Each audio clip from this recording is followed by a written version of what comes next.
Sean todos bienvenidos, hermanos y amigos en Cristo, a estos estudios bíblicos cristianos. Les bendecimos en el nombre de nuestro Señor Jesucristo. Como ustedes saben, estamos estudiando los libros de los Salmos. Hoy iniciamos el libro número 2, que se conoce como Sefer Sheni, y iniciamos con el Salmo número 42, que se conoce con las letras del alfabeto hebreo Men and Bet. El Salmo número 42 contiene 11 versículos bíblicos y lo vamos a ver en dos grandes temáticas. Para quienes no me conocen, mi nombre es Luis Enrique Gutiérrez, soy su hermano en Cristo y me pongo a sus órdenes. Les pido por favor, antes de iniciar, que me acompañen a orar. Gracias, Padre Celestial bendito. Gracias porque tú eres bueno. Gracias, Señor, porque tú has extendido tu misericordia a cada uno de nosotros y no nos has abandonado. Como dice tu palabra, tus misericordias son nuevas cada mañana y con lazos de amor nos llamas. Gracias, Señor, por tu protección, por tu amor, por tu comprensión, pero especialmente por tu tolerancia que tienes a cada uno de nosotros. Ayúdanos, Padre Celestial, a aprender de ese manantial de agua viva que eres tú, Señor. Ayúdanos a entender los misterios de tu palabra. Ayúdanos, Padre Celestial, a comprender las cosas que están ocultas para que nosotros también podamos revelarlas en nuestro corazón. Ayúdanos, Señor, para que cada una de las personas que escuchen también puedan alcanzar esa fe y esa luz admirable que tú les puedes dar, Padre Celestial. Que tengan la necesidad de venir a las aguas vivas que eres tú para que existan corrientes de agua vivas también en ellos. Te pido por cada uno de los que van a escuchar, Señor, para que en tu amor, en tu comprensión, en tu misericordia, Señor, también los llenes de tu temor, para que ellos también tengan esa sabiduría, ese conocimiento y esa virtud de poder llevar a cada uno de los que necesitan tu palabra. Gracias, Señor, porque tú eres bueno. Ayúdame, Padre Celestial, especialmente a mí, a esta vasija de barro para poder dar tu palabra lo mejor posible. Sé que no puedo alcanzar ni la estatura ni la anchura de ti, Señor, pero ayúdame con un poquito de tu conocimiento para que podamos también explicar este salmo conforme es tu santa voluntad. Señor, que no nos separemos nadie de ti, que siempre estemos contigo, que nadie nos engañe y que siempre estemos guiados por tu palabra. Te lo pido todo en tu santo nombre y el de tu Hijo amado Cristo Jesús. Amén, amén y amén. Como es costumbre, mis hermanos, me gustaría empezar con una pequeña introducción. El libro número 2 de los Salmos, Sefer Shenit, inicia con el Salmo 42 y termina con el Salmo 72. Estos salmos tienen como característica que utilizan mayormente la palabra Elohim que la palabra Jehová. Es decir, la palabra Elohim, que significa Dios Todopoderoso, que la palabra Jehová, que significa el Dios de la misericordia.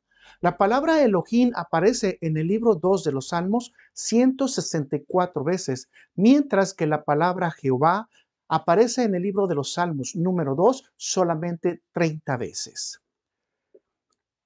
El Salmo 42 y Salmo 43, al parecer, eran una sola enseñanza, como es el caso de los Salmos 9 y 10 que estudiamos en el libro número 1 de los Salmos. Las evidencias para considerar que es un solo salmo dividido son las siguientes. Número 1. El Salmo 42 tiene título, mientras que el 43 carece del mismo. 2. Los versículos 42.5, 42.11 y 43.5 son las mismas palabras con una pequeña excepción que solo puede apreciarse en el original hebreo. 3. En el Salmo 42 son mencionados los autores, mientras que en el Salmo 43 se omiten. 4. Ni en el Salmo 42 ni en el Salmo 43 establece un contexto social e histórico. 6.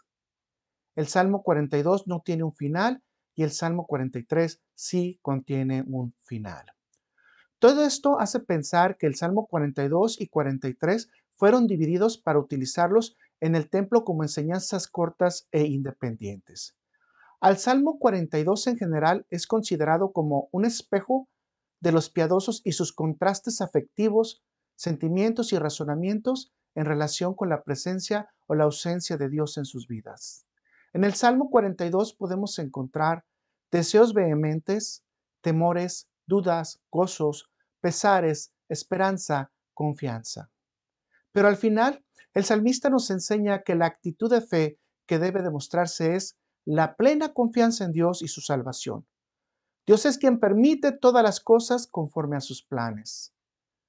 Por otro lado, el Salmo 42 es uno de los que se predica con mayor frecuencia, con una gran cantidad de aplicaciones y diversos desarrollos, como la voz de un exiliado anhelando la presencia de Dios que antes tenía, la voz del Mesías durante el tiempo de su rechazo y su sufrimiento, el anhelo y la confianza del pueblo de Israel de ser restaurado en la adoración del templo después de los diversos exilios, la respuesta del creyente de buscar a Dios después de tener conciencia de haber perdido su comunión.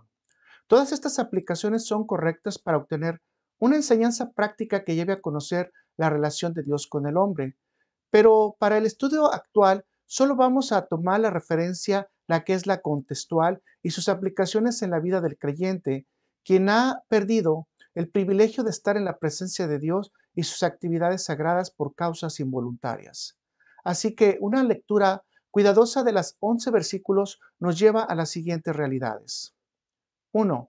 Todo el Salmo habla del privilegio que se perdió de estar bajo la autoridad y la presencia de Dios debido al exilio. 2.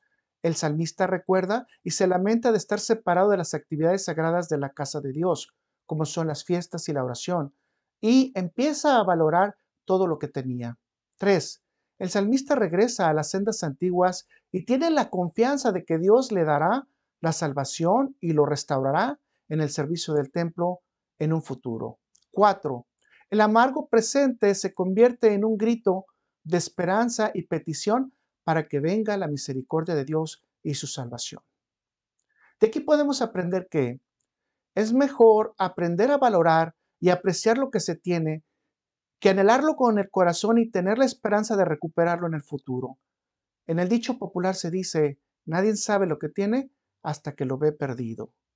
Puede decirse entonces que el anhelo más grande del creyente es estar siempre en comunión con Dios y no alejado de su presencia. Acompáñenme entonces a ver los aspectos generales del Salmo. El autor se consideran los hijos de Corat, pero existe una pequeña discusión. Permítame introducírsela. Algunos estudiosos dan la autoría a David. Argumentan que el Salmo lo escribió cuando huía a Jerusalén por la rebelión de Absalón para mantener la esperanza viva en la población y el servicio en la casa de Dios. Consecuentemente, el contexto ubica que el Salmo fue escrito durante el tiempo del exilio.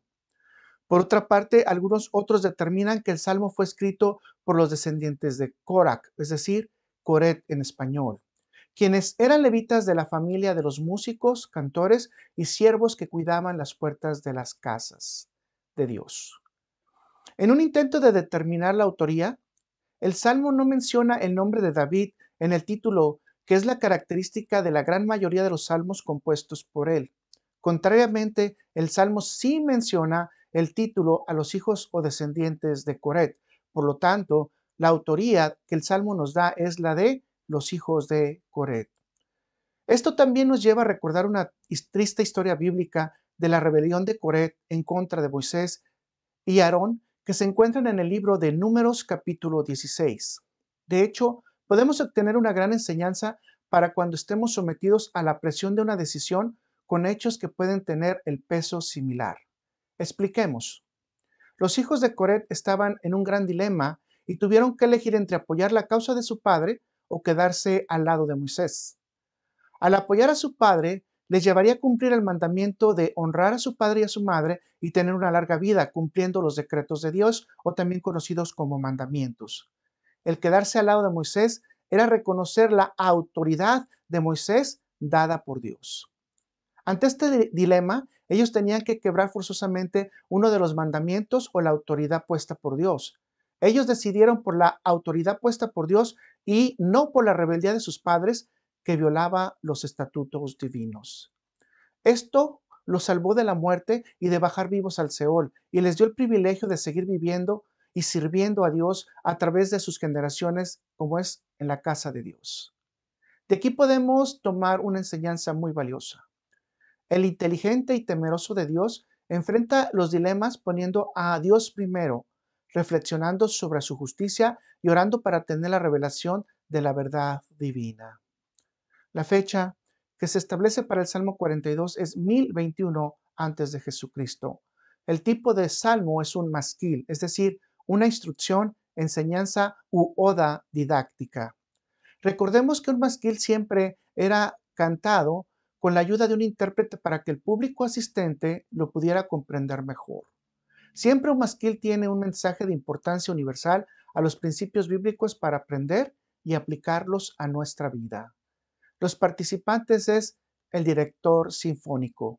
Cabe recordar que el manatseo o director sinfónico era uno de los levitas que dirigía el coro en los servicios, especialmente en los sábados o días festivos durante las fiestas sagradas o incluso en fiestas ordinarias. Esto lo podemos ver claramente en Segunda de Crónicas 20, versículo 19, que dice: Y se levantaron los levitas, los hijos de Coat y los hijos de Coré, para alabar a Jehová, el Dios de Israel, con fuerte y alta voz.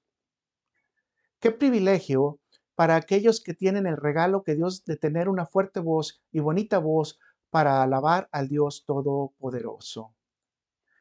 Acompáñenme entonces a ver la temática que vamos a desarrollar. La temática la marcaron los versículos 5 y 11, que son utilizados como conclusiones y cada uno termina con el mismo estribillo, es decir, las mismas palabras. La temática va a ser, número 1, la descripción de los elementos de la sequía. Número 2, la misericordia esperada ante la tristeza del alma. Vamos a iniciar entonces con el tema número 1, que se va a encontrar en los versículos del 1 al 5 y lo vamos a leer en el nombre de nuestro Señor Jesucristo.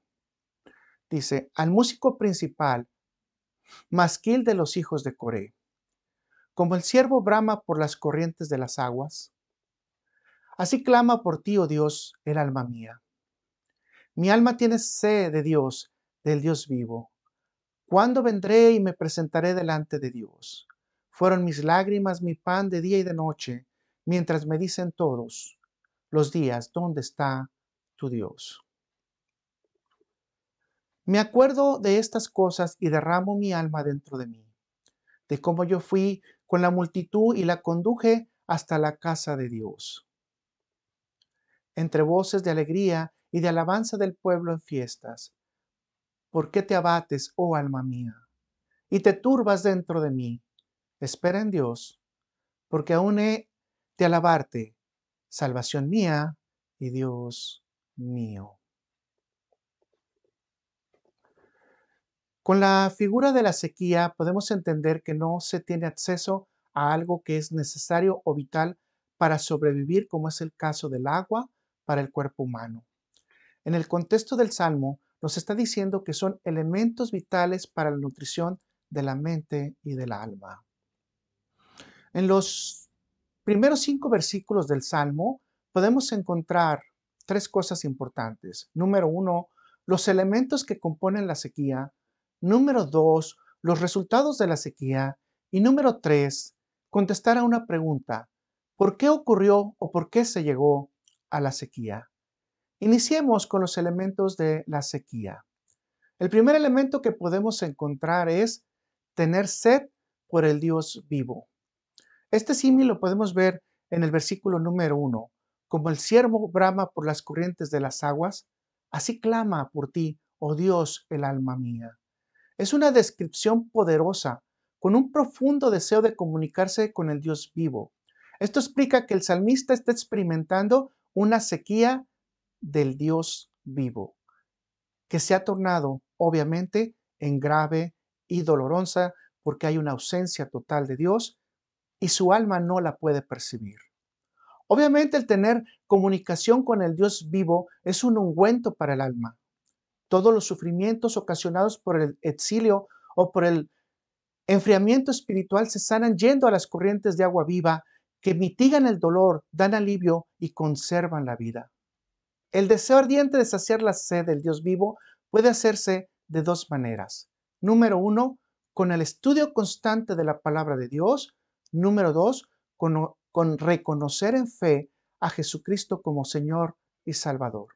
De hecho, esta es una invitación que Jesús hace a todo aquel que quiera saciar su sed. Acompáñame conmigo a 1 de Juan 7, versículos 37 y 38, y dicen de la siguiente manera: En el último y gran día de la fiesta, Jesús se puso de pie y alzó la voz, diciendo: Si alguno tiene sed, venga a mí y beba.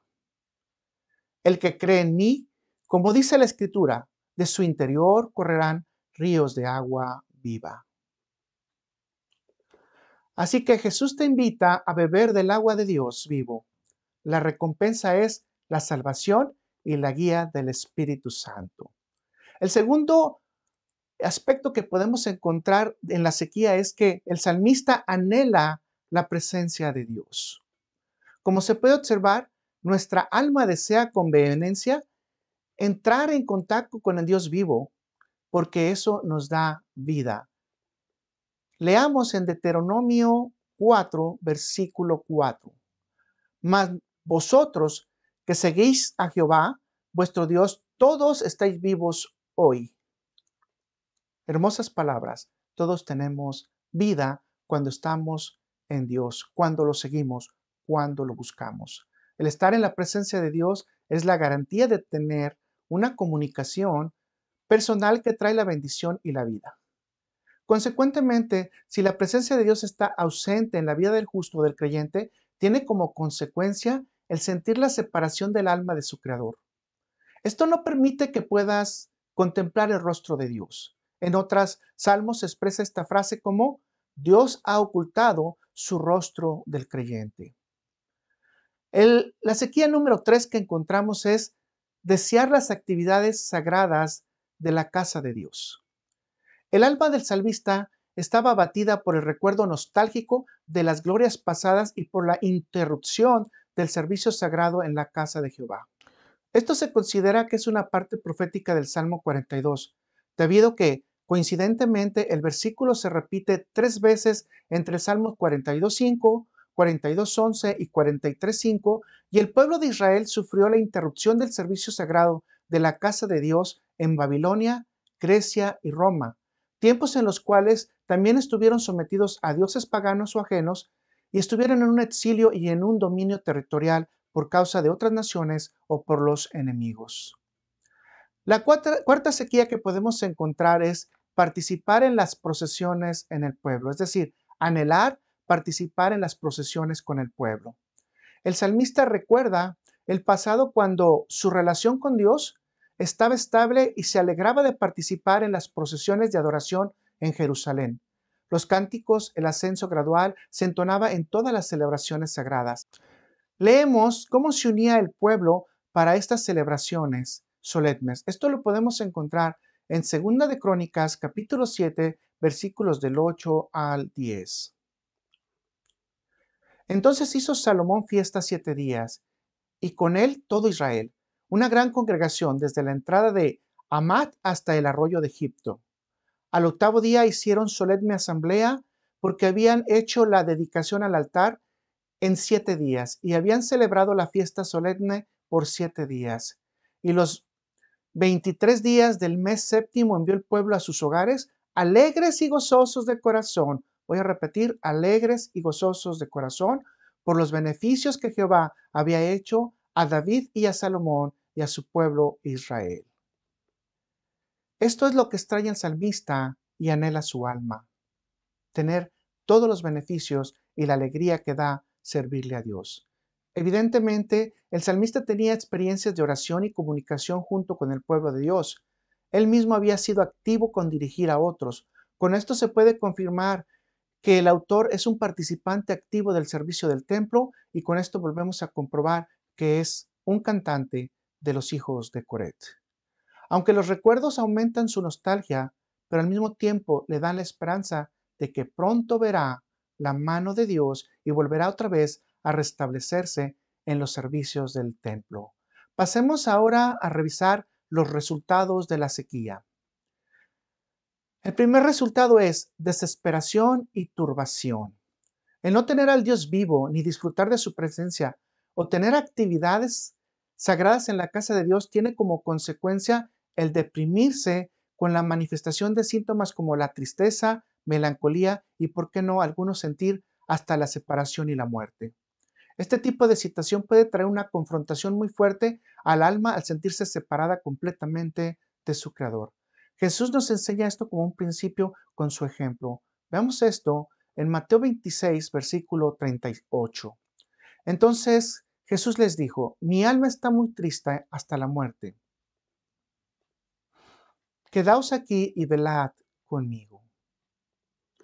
Como se puede observar, el pueblo o los compañeros son los que apoyan a la persona que se siente triste en el momento de la presión ante cualquier situación. Por eso es muy importante, mis hermanos, que nosotros también demos apoyo a todas las personas que se ven con necesidad o que se están ausentando de estarse reuniendo a estudiar la palabra de Dios.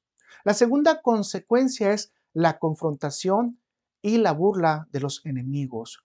Cuando estás pasando una situación difícil, siempre existirán las voces que tratarán de separar al creyente del amor y la confianza de Dios.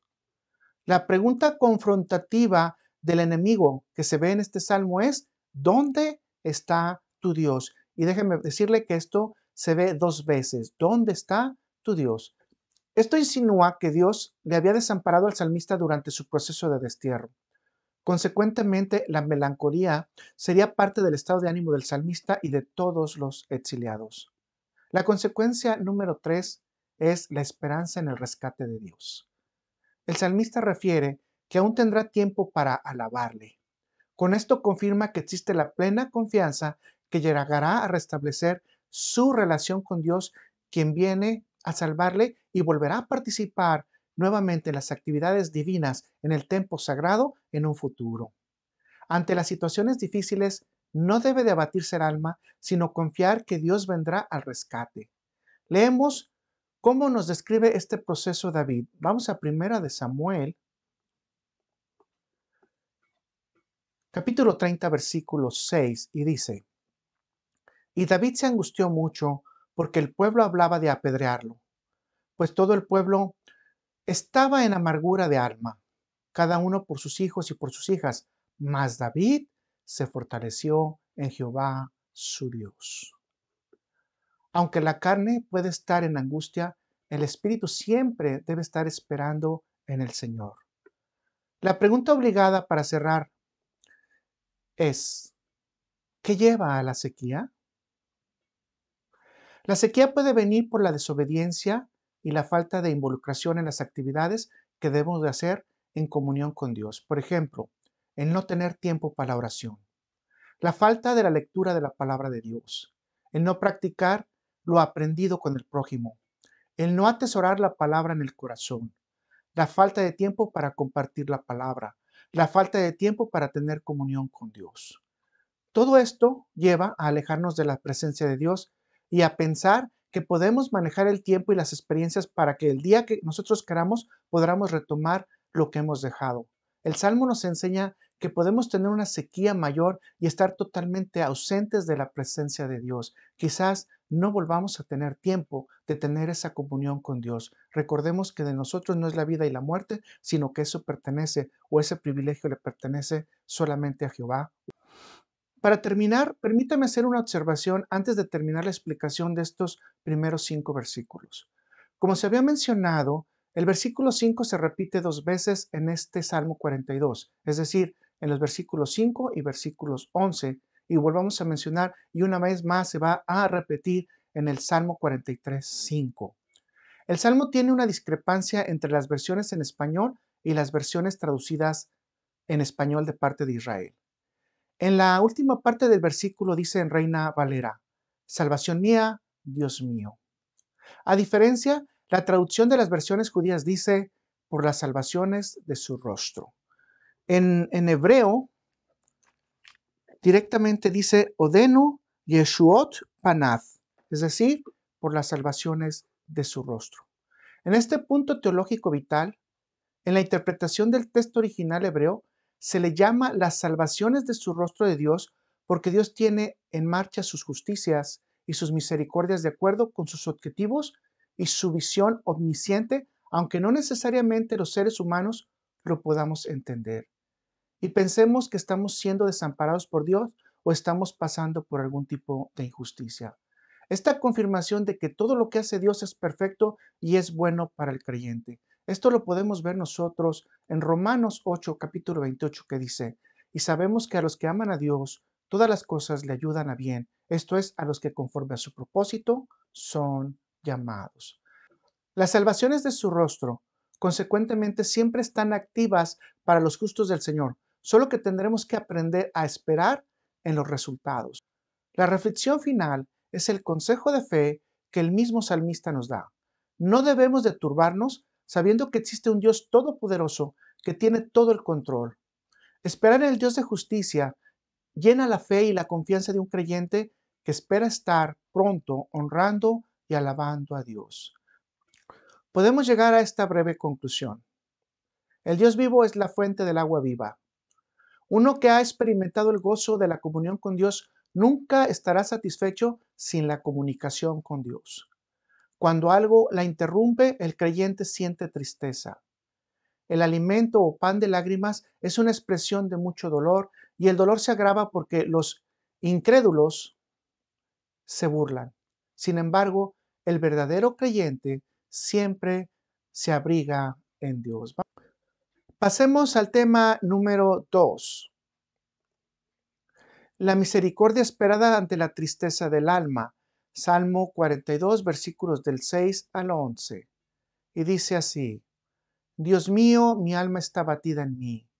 Me acordaré por tanto de ti desde la tierra del Jordán y de los hermonitas desde el monte de Misar. Un abismo llama a otro a la voz de tus cascadas. Todas tus ondas y tus olas han pasado sobre mí. Pero de día mandará Jehová su misericordia y de noche su cántico estará conmigo y mi oración al Dios de mi vida. Diré a Dios, roca mía, ¿por qué te has olvidado de mí? ¿Por qué andaré yo enlutado por la opresión del enemigo?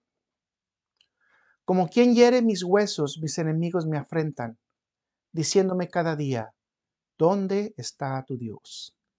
¿Por qué te abates, oh alma mía? ¿Y por qué te burlas? ¿Y por qué te turbas dentro de mí? Espera en Dios, porque aún he de alabarle, salvación mía y Dios mío.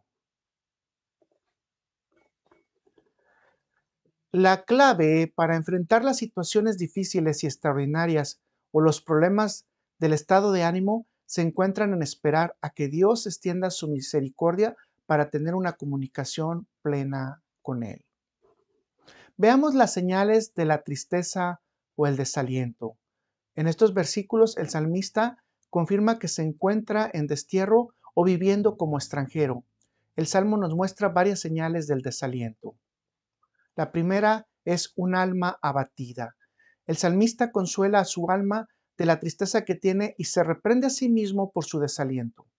La palabra abatida viene del hebreo sa'ahat, que significa inclinar, doblarse hacia abajo, con el significado de estar asociado de tener un temor o una sumisión total. En el contexto israelita, esta expresión alma abatida tiene el sentido número 1 de estar en un repentino luto, 2 de caer en una posición baja, 3 de derrumbarse, 4 de estar en duelo, 5 de ser llevado abajo involuntariamente. En las Lamentaciones podemos encontrar una expresión poética de este concepto. Vamos a verlo en Lamentaciones, capítulo 3, versículos del 19 al 21, y dice, Acuérdate de mi aflicción y de mi abatimiento, del ajenjo y de la miel. Lo tendré aún en memoria, porque mi alma está batida dentro de mí. Esto recapacitaré en mi corazón, por lo tanto, esperaré. Consecuentemente, el salmista vuelve a mostrar a su alma como abatida. Como se mencionó anteriormente, por los recuerdos que tiene cuando ascendía en peregrinaje desde las riberas del Jordán y desde las riberas del Hermón. El monte Bizar no queda claro dónde se encuentra, pero se considera en el contexto que pudiera ser un extremo de la tierra de Israel, desde donde miles de judíos peregrinaron hasta Jerusalén. La siguiente característica que podemos ver del abatimiento o la tristeza es el tiempo de oscuridad. En el versículo 7 dice, un abismo llama a otro a la voz de tus cascadas, todas tus ondas y tus olas han pasado sobre mí. Esto nos hace recordar un poco la historia también de Jonás. Esta es una expresión de bastante melancolía debido a que el abismo bíblicamente es considerado lo más profundo de la oscuridad. De manera metafórica está haciendo alusión a que existen muchos caos y problemas que vienen como cascadas. Podría decirse que una desgracia sigue rápidamente a otra o un castigo abre la puerta a otro. Vea cómo se expresa esto en Ezequiel, capítulo 7, versículos del 26 al 27. Quebrantamiento vendrá sobre quebrantamiento, y habrá rumor sobre rumor, y buscarán respuestas del profeta, mas la ley, y se alejará del sacerdote y de los ancianos el consejo. El rey se enlutará, y el príncipe se vestirá de tristeza, y las manos del pueblo de la tierra temblarán. Según su camino haré con ellos, y con los juicios de ellos los juzgaré, y sabrán que yo soy Jehová.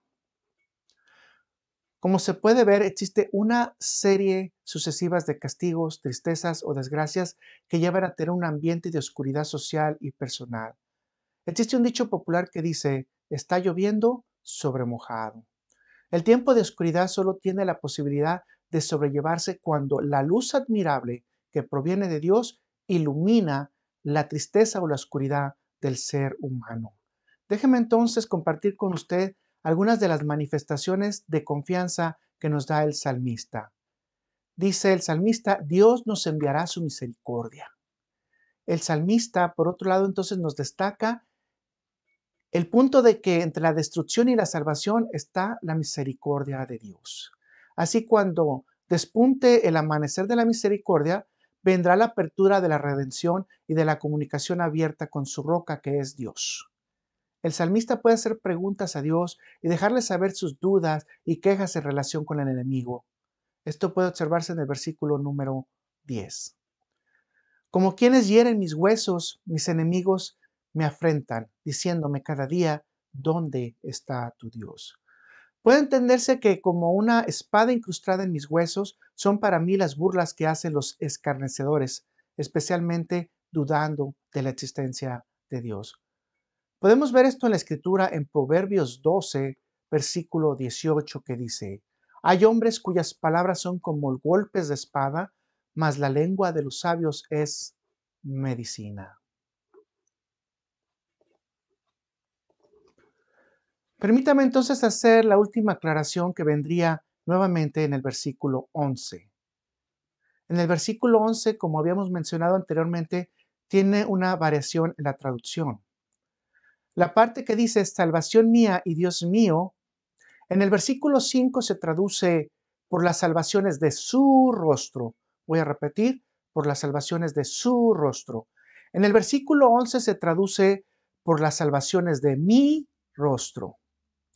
En el versículo 5 se alaba a Dios por la salvación de su rostro, la consecuencia de sus objetivos incluso cuando parecen chocar con nuestras propias aspiraciones. Aquí en el versículo 11 anunciamos que por fin somos conscientes de que sus objetivos son en efecto las salvaciones de mi rostro y el cumplimiento fiel de nuestros propios anhelos. Para este punto, el mundo es testigo de la mano de Dios en nuestras vidas y nadie puede decir que Dios no nos ha ayudado. Dios ha puesto la salvación en nuestros rostros y ahora sí puedo ser testigo y mostrar mi rostro para que todos los demás puedan ver la cara de Dios. Así que acompáñeme a las preguntas. Número 1. ¿Cuáles son las evidencias de que Dios está presente en tu vida? Número 2. ¿El clamor de tu alma es por el Dios vivo o por las ofertas del mundo? Número 3. ¿Es permitido romper uno de los mandamientos en beneficio de la persona? Número 4. ¿Cómo responderías a la pregunta ¿dónde está tu Dios? Cuando tienes problemas y necesidades? Número 5. ¿Por qué es importante congregarnos? Número 6. ¿Cómo se consuela un alma abatida? Número 7. ¿Qué puedes entender por las salvaciones de mi rostro? Te agradecemos nuevamente que nos hayas acompañado a este nuevo estudio del Salmo número 42 que da inicio al libro número 2 y te esperamos que nos acompañes en el siguiente salmo que sería el Salmo 43 para dar conclusión al Salmo 42 también. Así que muchas gracias, Dios te bendiga grandemente. Que Dios ponga en tu corazón el querer como el hacer, pero asimismo también la bendición de que tú puedas llevar la palabra a otros y también ser luz admirable para los demás cuando estén pasando tiempos de oscuridad. Gracias por haber estado con nosotros. Te bendecimos en el nombre de nuestro Señor Jesucristo. Esperamos en el Salmo 43. Muchas gracias.